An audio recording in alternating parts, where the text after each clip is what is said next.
Isang magandang hapon sa inyo mga bata. Magandang hapon po! Kumusta kayo ngayong hapon na ito? Mabuti naman po! Magaling! Ngayon, ano itong hawak ko? Isang kamatis. May tanim ba kayo nito sa inyong bakuran o sa inyong bukid? Ngayon, paano ninyo inalagaan ang inyong mga tanim na kamatis? Okay, binungkalan ninyo ang lupa. Pangalawa, ano pa? May iba pa kailangan gawin upang mamunga ng gusto ang kamatis? Diligan ng tubig kung kinakailangan. Pagkatapos diligan, ano pa? Okay, lagyan ng tatla. Ngayon, bago natin simulan ang ating kwento ngayong hapon, nais ko muna umupo kayo ng maayos. Iwasan makipag-usap sa inyong mga katabi at itaas ang kanang kamay kung kayo ay sasagot sa mga katanungan. Ngayon, bago natin simulan, alamin muna natin ang mga salitang ating mababasa sa ating kwento. Unang salita. Basahin natin ang salita. Ano ang inyong nakikita sa salitang pag-aalaga? Giloy. Okay, may isang rosas. Ano pa? CJ. May nagdilig. Dinidiligan niya ang isang rosas. Ngayon, basahin nga natin kung ano ang ibig sabihin ng pag-aalaga. Basahin natin yung sabay-sabay.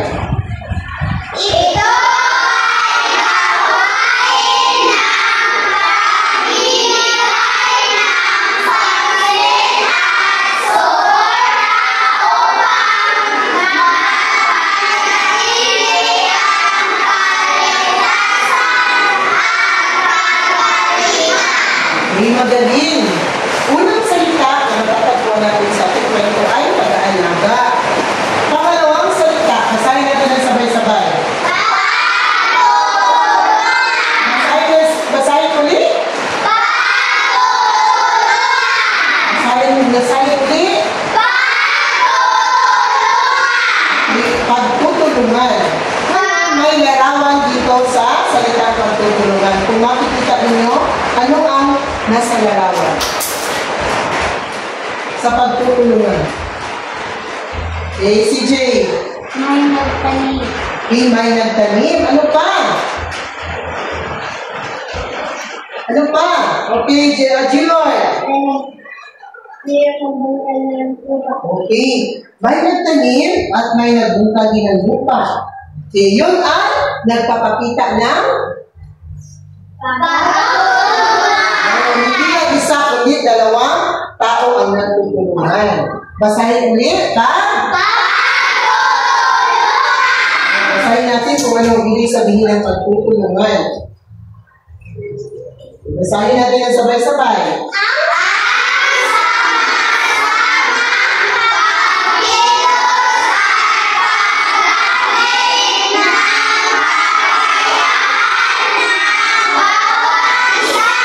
Ang pagtutulungan ay ang pagsama-samang pagkilos at paggamit ng kakayahan ng bawat isa. So sa pagtutulungan, hindi lang dalawa, kundi hindi lang isa, kundi dalawa o higit pang tao ang kailangan. Pangatlong salita. Basahin din natin ang pangatlong salita. Pagliliwanag. Pagliliwanag. Ngayon, sa salita ito, mayroon ding larawan dito sa ibaba. So, ano ang inyong nakikita o napansin sa larawan? Nathan? May naglalaro. May naglalaro. O, ilang bata ang naglalaro? Tatlo. Okay, may 3 batang naglalaro. Ano pa? Ano pa ang inyong makikita kung sila ay naglalaro? Kendra? Okay, umaawit sila o sila ay, okay, Gilor? Nagsasayaw o sila ay masaya sa paglalakbay, sa pag-awit o ano pa, sa pagsasayaw. Ngayon, mga bata, ano itong nasa harapan ko? Ano itong hawak ko? Isang malaking aklat. Magaling. At ito ay isang malaking aklat. Ngayon, sa pabalat ng aklat, ano ang inyong napansin? May maraming kamatis at isang tipaklong. May maraming kamatis at isang tipaklong. Halina, samahan natin si Perez sa pagtatanim ng kamatis. Ano kaya ang mangyayari sa mga tanim ni Perez? At paano kaya niya inalagaan ang mga tanim niya kamatis? Ang pamagandang kwentong ating babasahin ay tungkol sa ang kamatis ni Perez, 7 araw na trabaho.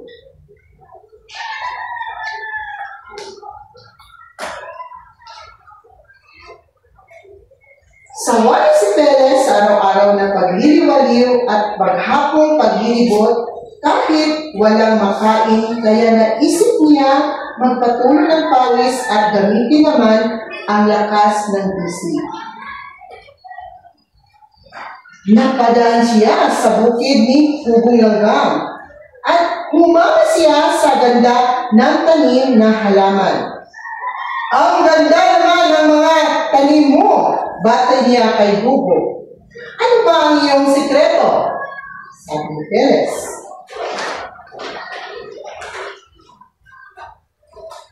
Wala akong sikreto, sabi ni Hugo, kundi sipag, tiyaga at kunting banat ng buto.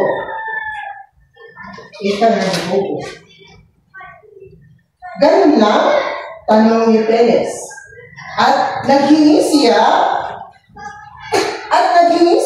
ng buto ng kamatis para masubukan naman ang paghahalaman at bilang pagbabagong buhay. At sa gabi iyon, di makatulog si Perez sa pagbibilang ng tumutubong kamatis.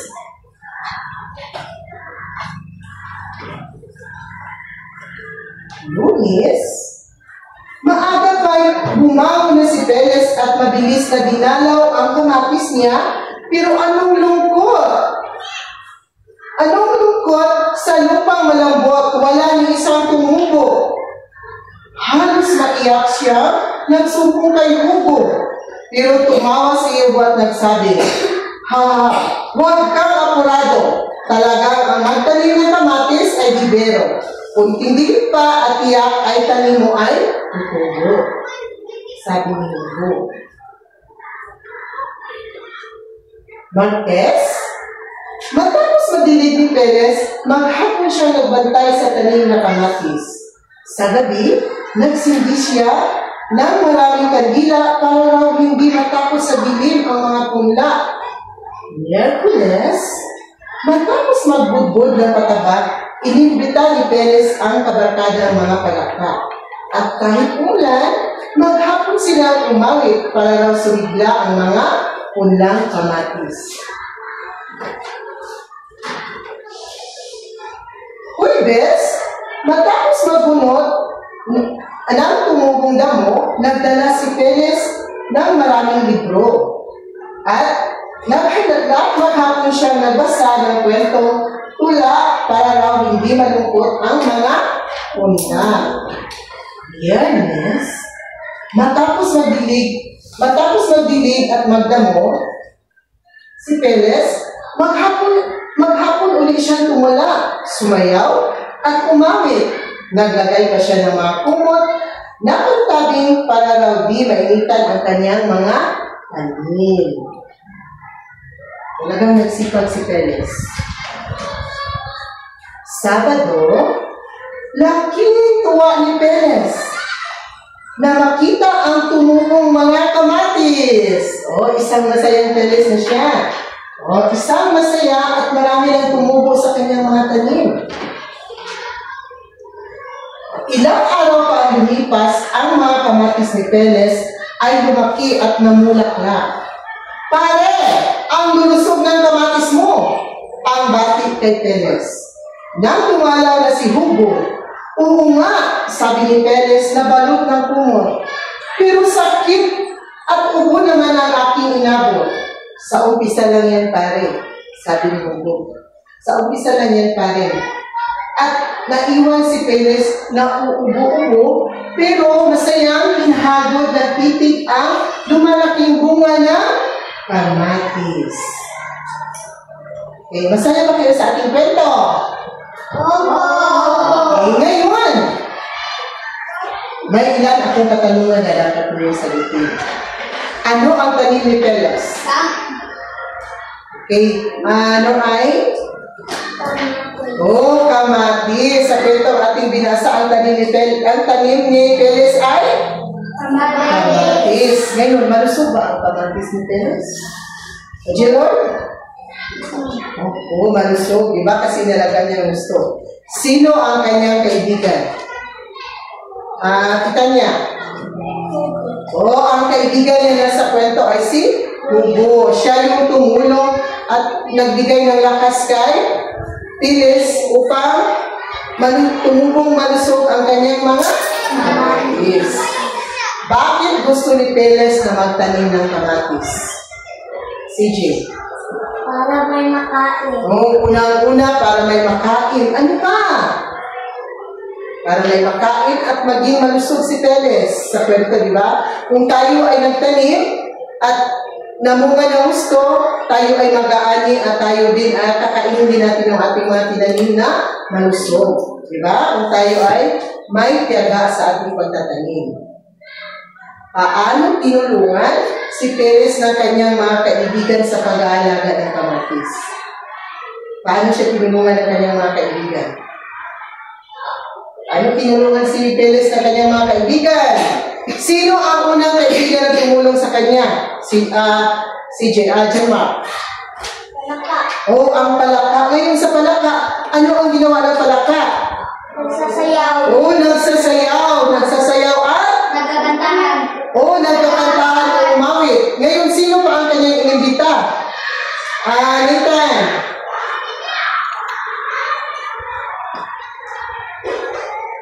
Sino pa ang inimbita ni Perez? Mga palaka? Ano pa? Sino pa ang isa niyang kaibigan? Si Jane. Hugo. Oh, si Hugo. Si Hugo ang nagbigay. Si Hugo ang nagbigay. Ano ang binigay ng Hugo kay Perez sa kwento? Kanin Gilor. Binigyan siya ng buto upang itanim. Diba? Sa kwento na ating binasa, binigyan siya ni Hugo ng buto ng kamatis para tanim. Ano pa kaya ang binigay niya ano pa kaya ang binigay ni Hugo kay Perez? Nathan. Magaling. Bigyan na nga natin ng 5 palakpak si Nathan. Bilang magkaibigan, binigyan din siya ni Hugo ng lakas ng loob. Nagsabing, huwag kang mawala ng pag-asa. Huwag kang mawala ng pag-asa, Perez. Kunting sipag at tiyaga ka, ika nga, sabi ni Hugo. Diba? Sa ating kwento, yun ang sabi ni Hugo, huwag mawala ng pag-asa. Ganon din sa buhay natin. Kung tayo ay naghihirap, dapat din tayo ay huwag mawala ng pag-asa at matutong magsikap ng wasto. Ngayon, kung ikaw si Perez, anong paraan mo pasasalamatan ng iyong kaibigan? Kita niya. Maging matapat at manganin na tunay ang kaibigan. Okay, bigyan ng 5 palakpak ulit si Tanya. Sige. Maging matapat at mahalin ang tunay. Yun ang tama bilang magkaibigan. Ngayon, ano ang natutunan ni Perez sa kanyang karanasan? Ano kaya ang natutunan ni Perez sa kanyang karanasan? Ano ang natutunan niya? Kita niya. Magtanim ng kamatis at sa kanyang pagtanim siya ay nagtiis. Okay, Gino, ano pa? Binungkal niya ng gusto siya ay nagtiis at magtiwala lang sa kanyang sarili na gagawin niya ang lahat para tumubo ang gusto ang kamatis. Okay. Ngayon, kumuha kayo ng isang malinis na papel. Isulat na maayos ang inyong pangalan. Okay, lagyan ng bilang 1 hanggang sa 5. Sumulat ng 5 pangungusap tungkol sa gaano kahalaga ang pagtutulungan bilang magkaibigan.